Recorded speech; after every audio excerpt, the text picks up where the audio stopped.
Bien chicos, saludos, espero que todos se encuentren bien. El día de hoy tenemos como tema la parte de estimulantes y depresores del sistema nervioso central, un tema bastante interesante, cuya utilidad en la práctica clínica hoy día se ha visto exacerbada, sobre todo por la parte de los depresores del sistema nervioso central, ya que los estimulantes en su mayoría se han considerado drogas de abuso.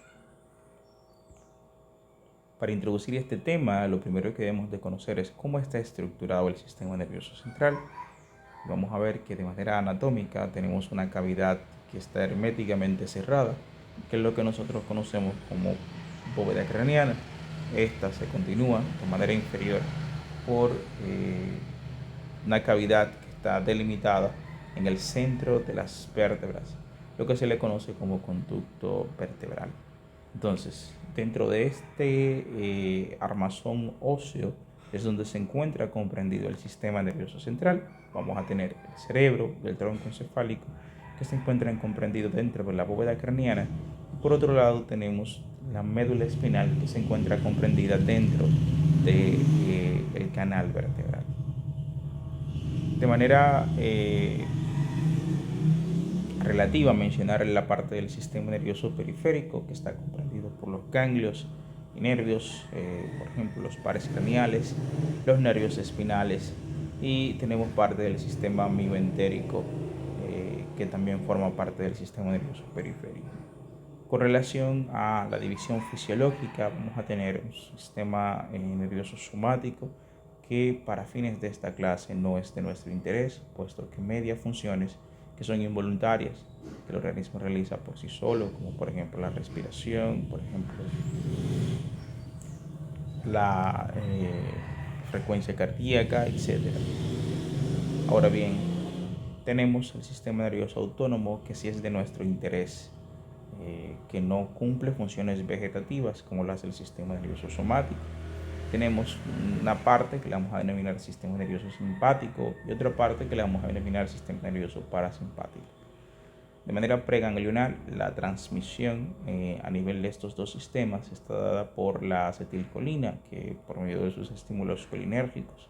Ahora, de manera postganglionar, en el sistema nervioso simpático vamos a tener la estimulación por parte de la adrenalina, y a nivel del sistema nervioso parasimpático tendremos la estimulación por parte de la acetilcolina. Recordando que los receptores para la adrenalina serían los receptores adrenérgicos, tanto alfa como beta adrenérgicos, y para la acetilcolina los receptores nicotínicos y los receptores muscarínicos, cosa que ya ustedes vieron en la parte teórica.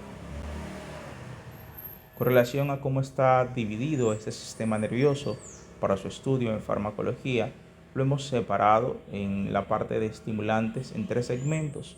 Un segmento cortical, donde los fármacos que actúan allí le vamos a llamar corticoestimulantes o psicoestimulantes. Un segmento del tallo o tronco encefálico, donde los fármacos que actúan aquí le vamos a llamar analépticos. Y un segmento medular, donde los fármacos que actúan allí se conocen como venenos debido a las propiedades que tienen estos fármacos. De inicio, para hablar de los fármacos psicoestimulantes o corticoestimulantes, recordarles que en nuestro país existe una ley que se encarga de regular el uso de sustancias controladas. Y esa ley que regula el uso de sustancias controladas en nuestro país es la Ley 5088, una ley que fue aprobada durante el gobierno del entonces presidente Dr. Joaquín Balaguer en el año 1988. Esta ley recoge las sustancias controladas en 5 categorías básicas que ustedes en su farmacología terapéutica van a ver de manera un poquito más detallada.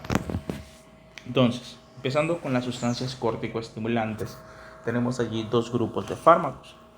Tenemos en primer lugar a las anfetaminas y tenemos en segundo lugar a las metilxantinas. Con relación a las anfetaminas, estas están representadas por la dextroanfetamina, que es el fármaco prototipo de este grupo. Tenemos también a la fenmetracina, el metilfenidato, la pemolina y la metil-N-dioxidextroanfetamina, mejor conocida como éxtasis. Aquí también se podría rescatar la metanfetamina, que tal vez es la droga más conocida dentro de este grupo. Con relación a las xantinas o metilxantinas, estas constituyen las drogas sociales más utilizadas a nivel mundial, representadas por una sustancia llamada cafeína, que ustedes la encuentran de manera natural en el café, la teofilina, que se encuentra en la hoja del té, la teobromina, que se encuentra en el cacao, y tenemos dos que son de origen sintético, que son la aminofilina y la elisofilina.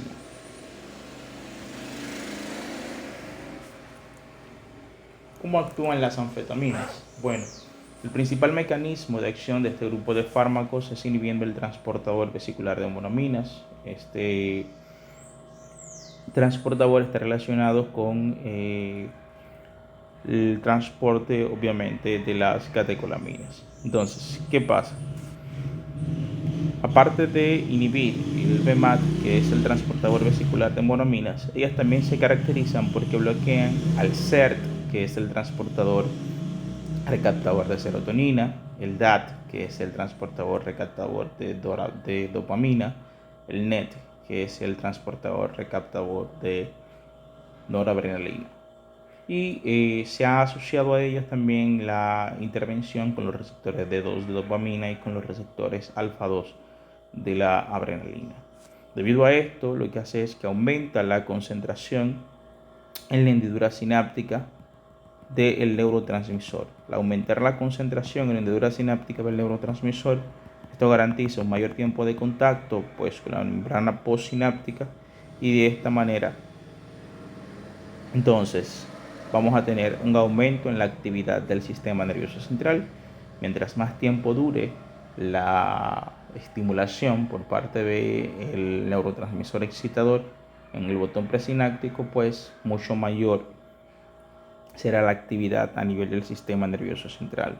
Entonces, como efecto derivado de esto, vamos a tener un aumento en el estado de ánimo, igual con el estado de alerta, postergan la aparición de la fatiga, y debido a estas características es que este grupo de sustancias aumentan la actividad del sistema nervioso central. Con relación a las posibles aplicaciones clínicas que tiene el uso de este grupo de sustancias, vamos a ver que su principal uso actualmente es para tratar el síndrome hipercinético por déficit de atención. Y la sustancia de este grupo que se utiliza con mayor frecuencia para esto es el metilfenidato. También el síndrome de narcolepsia, que es un trastorno relacionado con el sueño, se ha utilizado bastante las anfetaminas para tratarlo.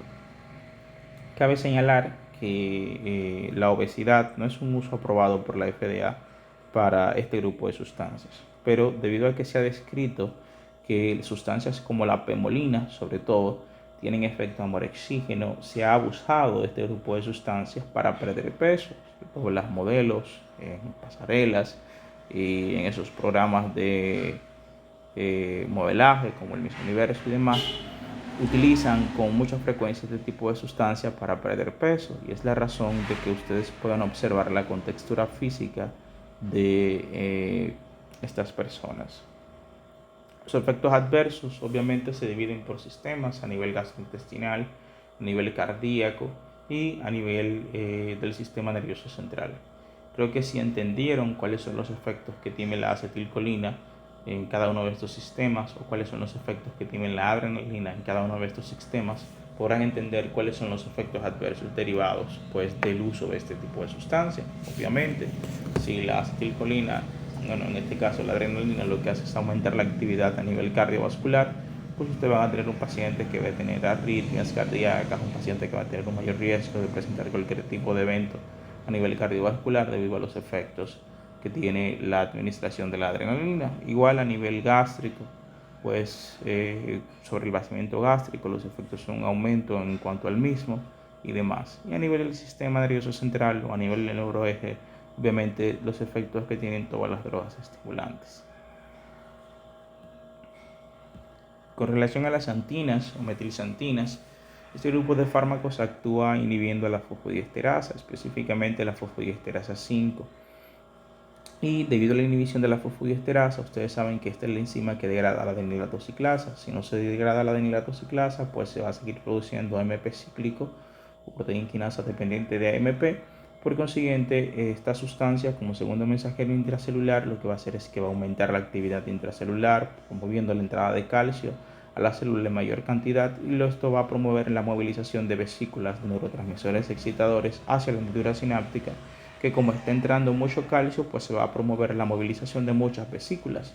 Entre más vesículas se mueven, salen hacia la hendidura sináptica y una mayor acumulación pues de neurotransmisores excitadores a nivel de esta. Entonces, aparte de este mecanismo, también se ha asociado con ellos un mecanismo relacionado con los receptores para la hormona antidiurética, y es la razón por la que este grupo de sustancias se le considera como diuréticos menores. O más bien, como usted puede comprobar cuando usted toma café o cuando toma chocolate, una taza de café o una taza de chocolate, 15-20 minutos posterior a le da deseo de orinar. Por eso este grupo de sustancias se consideran como diuréticos menores. Aparte de esta utilidad, se ha asociado al uso de las xantinas, sobre todo la teofilina, por sus efectos broncodilatadores. Se ha utilizado para tratar enfermedad pulmonar obstructiva crónica, sobre todo el asma bronquial, que aunque a pesar de que no pertenece como tal dentro del grupo de las EPOC, se ha utilizado para tratar la sintomatología por este. Pasando a los estimulantes del tronco encefálico, tenemos allí a los analépticos. Tenemos sustancias que son alcaloides en su mayoría, sustancias que se obtienen de origen natural, de origen vegetal, su efecto. Y este grupo de sustancias están representadas por la niquetamida, que es el fármaco prototipo de este grupo. A pesar de que la niquetamida es el prototipo de este grupo, los más relevantes son la picrotoxina, también un alcaloide que se obtiene de origen vegetal, y el alcanfor, ya que estos se utilizan sobre todo en el área de anestesiología. Anteriormente se tendían a utilizar, ya no se usan con tanta frecuencia este grupo de sustancias. Son sustancias muy tóxicas que pueden causar afectación a nivel del sistema nervioso central muy importante. Con relación a la picrotoxina, es una sustancia antagonista alostérica del GABA, y básicamente su mecanismo de acción está relacionado con el bloqueo de los receptores GABAérgicos uniéndose a la subunidad alfa. Debido a este efecto se ha utilizado para tratar intoxicación barbitúrica, la picrotoxina. Con relación al alcanfor, es una sustancia altamente tóxica que tiene mucha utilidad actualmente en nuestros campos y en el argot popular ha desencadenado o ha sido una pieza importante para tratar muchas afecciones, desde afectaciones gastrointestinales como la intervención mágico-religiosa, jugando con la mente de los individuos. Con relación al alcanfor, es bueno que sepan que es un grupo, pertenece al grupo de las sustancias que se conocen como sustancias vainilloides, debido a que interactúa con este tipo de receptores. Específicamente el receptor TRPV3, que es un receptor asociado a la temperatura, es el receptor con el que interactúa sustancias como el alcanfor.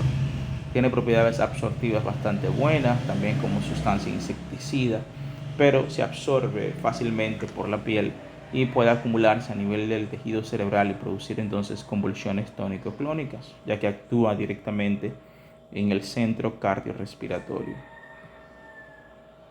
Es el centro encargado de regular tanto la conducción cardíaca como la respiración.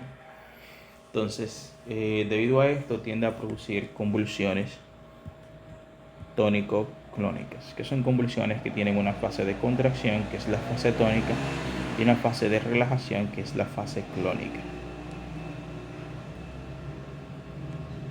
Entonces, de acá debemos de recordar que el prototipo es la niquetamida, que la picrotoxina se ha utilizado para tratar intoxicación barbitúrica, a pesar de que no es el fármaco ideal, pero debido a sus propiedades como antagonista alostérico del GABA, pues se ha utilizado con esta finalidad. Y en el caso del alcanfor, recordar lo de que interactúa con los receptores TRPV3 y de las características que tiene el fármaco que hemos mencionado. Recuerden de manera importante que este grupo de sustancias producen convulsiones tónico-clónicas. Eso es importante que ustedes lo recuerden siempre. Convulsiones tipo tónico-clónicas son las convulsiones debidas al uso de este grupo de sustancias. Con relación a los estimulantes de la médula, tenemos allí dos fármacos solamente, que son antagonistas competitivos de la glicina. Recuerden que la glicina es el principal neurotransmisor depresor a nivel infratentorial. Ustedes saben que el sistema nervioso de manera fisiológica, de manera anatómica, está separado por el tentorio o tienda del cerebelo. Todo lo que actúa por debajo de allí, del tentorio o tienda del cerebelo, se le conoce como infratentorial, y lo que se encuentra por encima de allí se le conoce como supratentorial. Entonces, con relación a la glicina, es el principal neurotransmisor inhibidor a nivel infratentorial. ¿Qué hacen ellos? La estricnina y la brucina bloquean de manera competitiva el receptor de la glicina. Obviamente, siendo la glicina un neurotransmisor inhibidor, el efecto contrario a esta inhibición producto del bloqueo de dicho neurotransmisor sería la excitación o el aumento en la actividad a nivel medular, producto que es un antagonismo competitivo que se unen de manera covalente a estos receptores. Es difícil poder quitarlos de su unión al receptor, y debido a esta característica es que se conocen como sustancias que son venenos, puesto que primero no poseen un antídoto ante dicha intoxicación, y segundo, esa unión covalente hace que la energía que se necesite para despegar la unión de la estricnina o de la brucina con su receptor de glicina sea demasiada. Entonces, obviamente, producto de esto, los pacientes tienden a morir debido a una parálisis de los músculos respiratorios, los músculos accesorios respiratorios. Se bloquea, el diafragma no es incapaz de distenderse y de contraerse, al igual que los músculos accesorios a la respiración, y esto trae consigo un agotamiento del centro respiratorio que termina en la muerte del paciente por una insuficiencia respiratoria. Por la administración de estos fármacos, los pacientes tienden a hacer convulsiones, y estas convulsiones son de tipo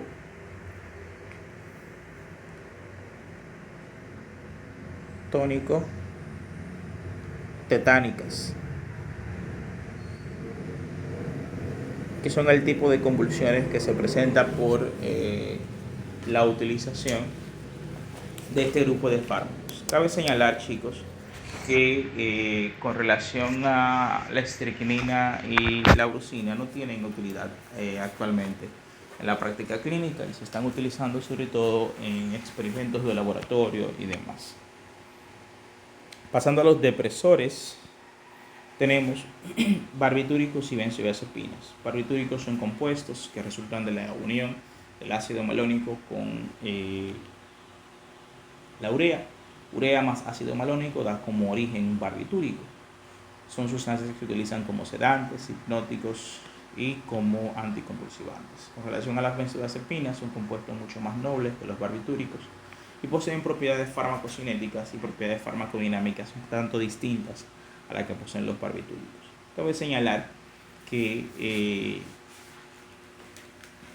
las benzodiazepinas actualmente han desplazado el uso de los barbitúricos en la práctica clínica, debido a que son sustancias que, como son más nobles y poseen propiedades farmacocinéticas y farmacodinámicas un tanto distintas a las de los barbitúricos, hace que su aplicación, su utilización sea mucho más efectiva en la práctica clínica. Son mucho más potentes que estos, inclusive como depresores del sistema nervioso central, y tienen una sustancia que es antagonista de ellas, a diferencia de los barbitúricos que no poseen un antagonista competitivo como tal.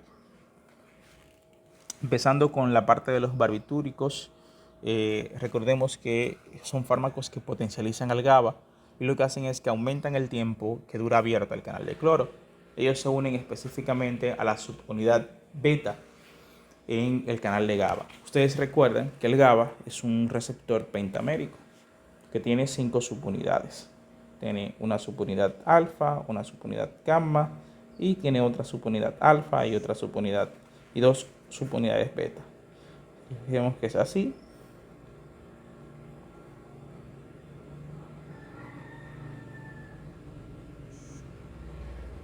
Entonces, los barbitúricos se unen en la subunidad beta, de manera específica.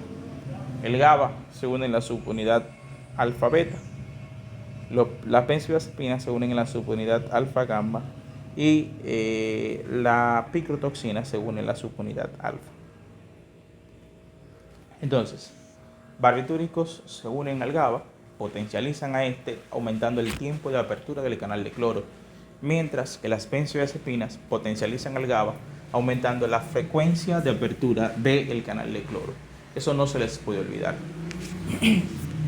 Entonces, ¿cómo clasificamos los barbitúricos? Bueno, atendiendo a la velocidad con la que realizan su acción, se clasifican en de acción ultracorta, corta, intermedia y prolongada, siendo el fármaco prototipo de este grupo el tiopental sódico y el típico ejemplo de un fármaco de acción ultracorta. Tenemos aquí también un fármaco sumamente importante que es el fenobarbital, considerado como una sustancia inductora por excelencia. La sustancia inductora por excelencia es el fenobarbital, ya que es un heteroinductor y es capaz de inducir tanto su propio metabolismo como el metabolismo de otros fármacos. Por eso se le considera un heteroinductor. ¿Me siguen hasta acá? Esperemos que sí. ¿Cuáles son los efectos derivados del uso de los barbitúricos? Bueno, náusea, vómito, taquicardia, ataques de ansiedad, sudoración, la agitación, el llanto y el temblor, característicos sobre todo en la crisis de delirio por barbitúricos, que se produce cuando administramos barbitúrico en un paciente que tiene dolor. Por eso no se utilizan como sustancias analgésicas. De hecho, ellos producen dolor tras su administración. Las benzodiazepinas igual se clasifican de esta manera. Cabe señalar que esta clasificación que está acá está un poquito errada, ya que los de acción ultracorta son los que dice de prolongada, corta, intermedia y prolongada. Ahora sí. Entonces, aparte de esos usos como sedantes, hipnóticos, también se utilizan como sustancias inductoras anestésicas debido a las propiedades físico-químicas que poseen. Son fármacos altamente liposolubles, sobre todo fármacos como el midazolam, como el triazolam, y por eso se han utilizado en la parte de la inducción anestésica. Los efectos adversos del uso de este grupo de fármacos son muy semejantes a las que producen los barbitúricos, desde la somnolencia, el vértigo, la visión borrosa, la cefalea, confusión, depresión, trastornos a nivel de la coordinación, el llanto, temblor y debilidad. El experimento de esta práctica tiene dos partes. Una primera parte en que vamos a utilizar un ratón y a ese ratón dice su manual de prácticas que le vamos a administrar niquetamida. ¿Qué pasa? Nosotros no contamos con la niquetamida en el laboratorio, por lo que no utilizamos niquetamida, sino que lo que hacemos es administrar cafeína al ratón. Tras la administración de cafeína por vía intraperitoneal, entonces el ratoncito atraviesa o presenta los siguientes efectos. Primero, hay una piloerección.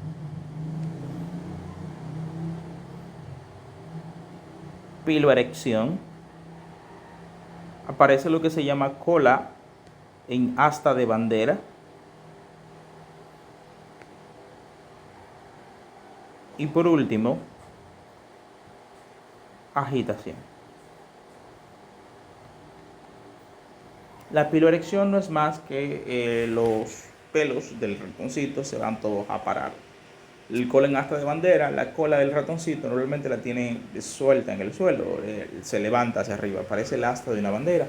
El asta de la bandera es el poste, el palo donde se pone la bandera. Y la agitación, obviamente ustedes van a poder evidenciar eso con los movimientos característicos que hace el ratoncito. Segunda parte consiste en utilizar un sapo al cual le vamos a administrar estricnina. La estricnina en el sapo se administra en los sacos linfáticos posteriores que están alrededor de la cloaca. Le ponemos 0.3 mililitros de estricnina al sapo y el sapo va a atravesar 3 periodos.